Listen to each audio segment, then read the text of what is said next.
The United States likes to say we are a country of family values. We care about family. Well, do we care about family? Or should it be, as Trump says, deport everybody? So, who are we? Millions of people who live here without paying their taxes or playing by the rules, while politicians use the issue to scare people and whip up votes at election time. What do you think of the Obama administration in relation to immigration? He deported more immigrants than Bush. But on the other hand, the recent, executive order was welcome to the Latino community, right? So how do you see his record? The Democratic Party is not the salvation. Neither Obama nor, frankly, Hillary Clinton have said anything extraordinary, marking a line between them and Trump and what he is saying. Some of the other Democratic candidates are attempting to have a much more progressive immigration perspective. But you would expect someone like Hillary Clinton, who is the front runner, to stand up and say, this is it, this line you do not cross.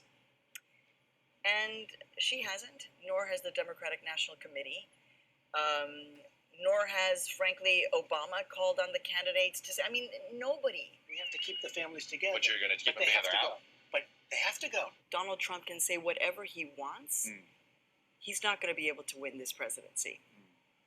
The numbers just don't play out. And that's part of the new America, which is, in order for you to win, you actually have to get the non-white vote. Excuse me, sit down. You weren't called. Sit down. Sit down. Sit down. First, as a journalist, I was horrified because I've never been thrown out of a news conference. Never, even when I've been in war zones, even when I've interviewed people who are skinheads, nobody has ever thrown me out. And to see somebody physically touching Jorge was shocking and upsetting. When he says, go back to Univision, that to me is hate speech. It is code for go back to Mexico. You don't belong here. As an American, as a journalist, as someone who was born in Mexico. And how did Donald Trump get to decide that? People around the world are listening. And when they hear Donald Trump talking in that way, and they see all of this response, they think, well, maybe we can do that too. And it is hate speech. And we have to call it for what it is. I saw in your Twitter feed that you are following closely what's happening in Europe. What is the parallel between the immigration problem in Europe and here? I don't know if we can actually go into parallels because I think the dynamic is different. But what is true is that you have migration from the south to the north, and it's not going to go away.